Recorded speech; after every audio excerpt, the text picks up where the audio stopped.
Assalamualaikum, very good morning to all students. Again, we meet here again for another computer architecture and organization class under Chapter 6 Interfacing and Communication, Part 2. Thank you for subscribing to my channel. Thank you for your likes. Thank you for staying with me up until now. So hopefully you can keep on with me up until the end of the semester. So today we're going to do the chapter 6, part 2 for our interfacing and communication. So today we're going to talk about the techniques of input and output for your computer. So basically we have three techniques for input and output of your computer.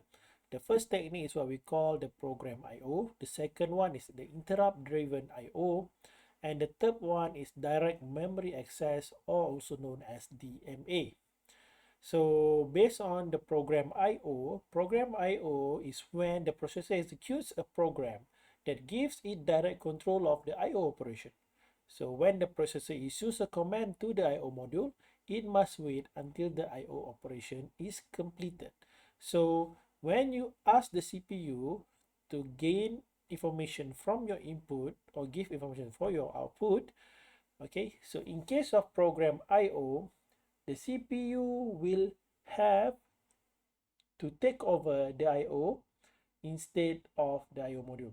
Okay, so they have the direct contact for the IO, and it will gain all the information directly from the IO. So the way the structure and algorithm I will explain out later on. Okay, so then the second one is the interrupt driven IO. So interrupt driven is basically when the CPU just requests from the IO module, to get data from certain IO device, and based on the completion of that request, an interrupt will be given to the CPU by the IO module, telling the CPU that the data that they requested is ready. So the CPU doesn't need to wait like the program IO. So program IO CPU has to wait until this IO completed all those instructions, the request that the CPU have given. However, for the interrupt driven, there are no wait involved of the CPU, because of course waiting will make the CPU slow. And then the third one is direct memory access. And the direct memory access is where the input and output module and the main memory exchange data directly without involvement of the CPU. So means that CPU just mentioned to the IO module to get some of the information and put it into this main memory location, and the IO will just do that without notification or interrupt notification to the CPU like the interrupt driven IO. So program and interrupt driven IO, the processor is responsible for extracting data from main memory for output and storing data in main memory for the input. So in case of techniques of IO, okay, based on this program IO, interrupt driven IO, and DMA, so IO to memory transfer through processor only occurred in program IO and interrupt driven. However, program IO, they don't have the interrupts, and interrupt driven, they will use interrupts. Means that the CPU has some time to let go of those information and leave everything for the IO module to conduct the request. And at the end, the IO module just interrupt the CPU. So to complete the request that the CPU have given to it. So and then those that will not use the processor is the DMA, where the IO occurred directly to the memory without interference from the CPU. Okay, CPU just request and the IO process will occur directly to the memory. So for program IO, CPU has direct control over the IO. Okay, and then it means that the direct control means that they gain control of the sensing status, read write commands, and also transferring for data. And in case there are any requests given from the CPU to the IO device, the CPU wait for the IO module to complete the operation, and the processor is usually faster than the IO module. This will sometimes waste the CPU time and make your CPU work slower for other tasks as well. So this is somehow is not very useful for your computer. So this is the structure. You can see the slide. This is the structure of the program IO, where the CPU requests IO operation, and then the IO module perform operation. IO module set status bits. CPU checks status bit periodically. IO module does not inform CPU directly. IO module does not interrupt CPU, and CPU may wait or come back later. So usually CPU will wait. Okay, so if they don't wait, some algorithm they don't wait, but they have a periodically check. So after a few instruction, they will check again, and then they will check again. So this one kind of burden the CPU itself. Okay, if you look at the flow chart here, okay, this is how the CPU will check the IO process. So here CPU tell command to the IO module, and then the IO will reply, will read the status, and then you will check the status whether it's okay or not. If it's ready, it will read the word from the IO module and write the word into the main memory. So if it's not ready, it will keep checking periodically until the instruction, the request has been completed. So IO module does not inform the CPU directly. Okay, that is through the memory. So this is based on what we have, the memory map IO and isolated IO. So whenever there are triggered that the interrupt, there are any changes inside the main memory, the CPU will get notification for that. When you check the main memory, you know that, oh, this process already ready. So this means that the program IO request already completed. Okay, so this actually the process of program IO wastes a lot of time of the processor, wastes a lot of time of the CPU processor, and then they usually this is because the CPU usually work faster, much way faster than the IO module itself. And then we look at the interrupt driven IO. Okay, so for interrupt driven, okay, if you look at the algorithm here, okay, we want to overcome the CPU waiting time that we got in the program IO. So the processor usually they just send a request, and they don't need to check periodically for the task to be completed. They just wait for the instruction, the interrupt be given by the IO module. Okay, so the IO module will interrupt the processor to request service when it's ready to exchange data with the processor. So once the interrupt occurred at the CPU will continue the next step from the request that it mentioned before. Okay, so you have, like for here, the CPU will ask the IO module will request something from the IO module, and when they are interrupted by the IO module, okay, so the CPU will check the status, and then it will read the word from the IO module, and it will write the word into the main memory. So this is basically how interrupt driven work. So basically interrupt driven, they don't require setup. They require setup code, interrupt service routine. There are no repeated CPU checking of the device, no periodically check. And then IO module interrupts when ready, and they still require CPU to go between for moving data between IO module and main memory. So means that data coming out of the IO module, CPU will also involve. However, when the data is not ready for any access by the CPU will do another task, and once the data is ready, the interrupt instruction is given from the IO module to the CPU. Next, we have this direct memory access. Okay, so direct memory access is basically interrupt driven and program IO. Basically, when interrupt driven and program IO, okay, do a lot of instruction with the CPU, direct memory access, they don't need the CPU intervention at all. Okay, so when the CPU instructed a direct memory access for certain tasks, IO module will not get back to the CPU. It just do the task by connecting those input and output to a memory directly. Okay, so sometimes, okay, once it's complete, it will notify the CPU. However, if usually they just notify when the CPU want to check, it will check. And then when next task occurred, okay, when next task occurred, CPU just continue like the task of the DMA already over. Okay, when the task of DMA already over. So with DMA, no CPU tied up occurred. Okay, and the CPU will not be bothered by anything like the interrupt later on.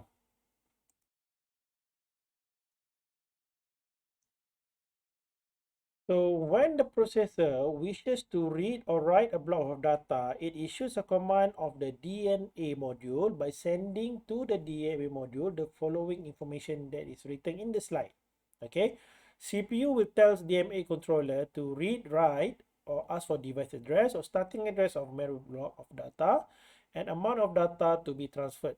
Okay, CPU carries on with other work, DMA controller deals with transfer, and DMA controller sends interrupt when finished. Okay, so this interrupt basically is just a notification to the CPU where they are not going to further on later on. The CPU doesn't need to do anything else after on. Okay, so here are the lines that connected to the system bus, and here is the DMA controller itself.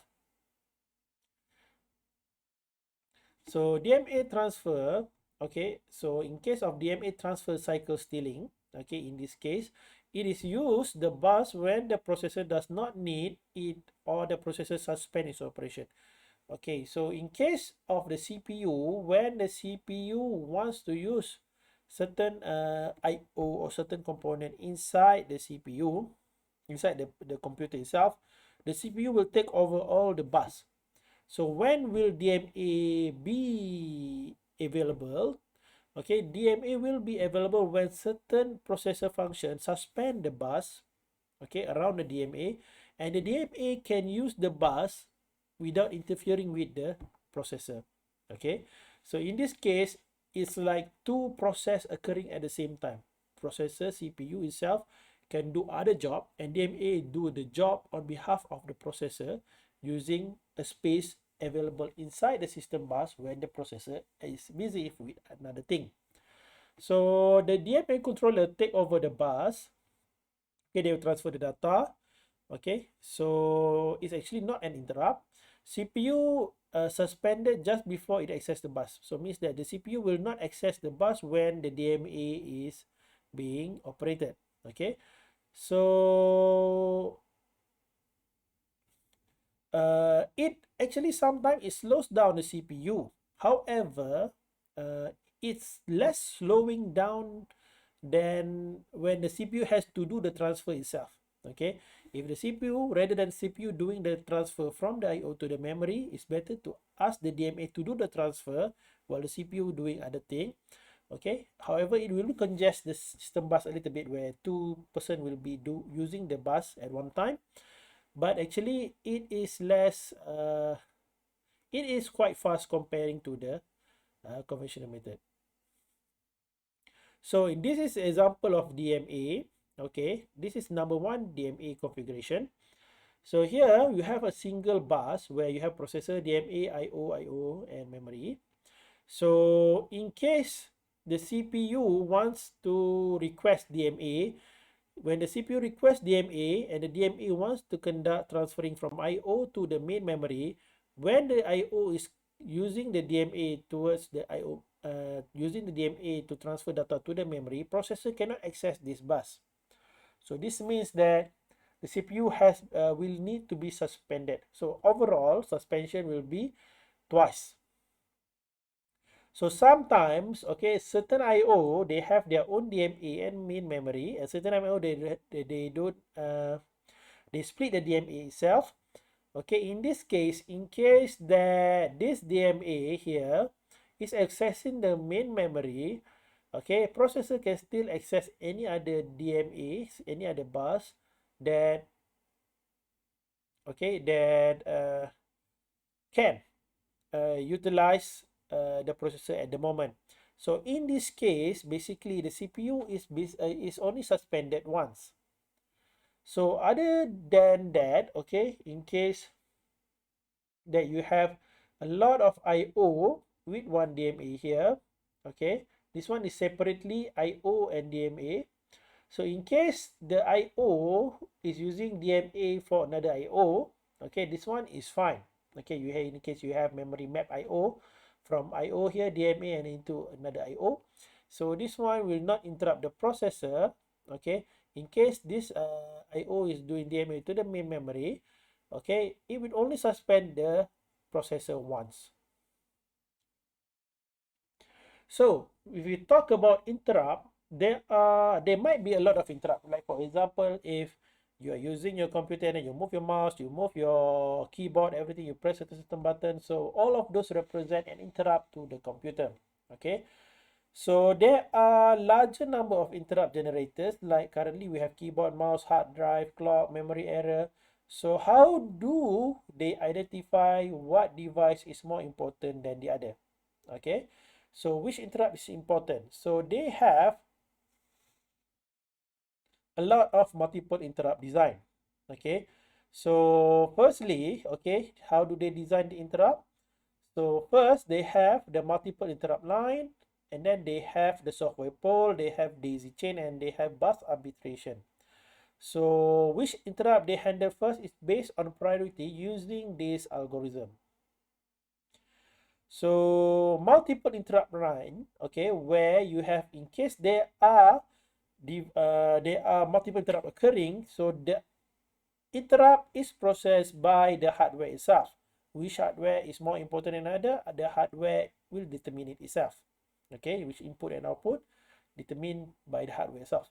So in this case, okay, it will reduce the strain of the multiple interrupt because the hardware will be the one deciding which IO will go through the bus first. Okay, in this case, okay, you have single line interrupt requests where you have a lot of interrupt resources, and then you have a multiple interrupt requests, okay, where you have all these interrupt resources access to the CPU. In this case here, this is where the first one coming in, okay, will be the one that CPU process first. Okay, the other will be ignored. Okay, and however, this one, the CPU can decide which one is more important than the other based on what device is programmed in the CPU is prioritized over the other. Next, we have software pool. Okay, so in case there are multiple interrupt, okay, where you have software pool, CPU will basically check which one need the most important, which one need the most attention first.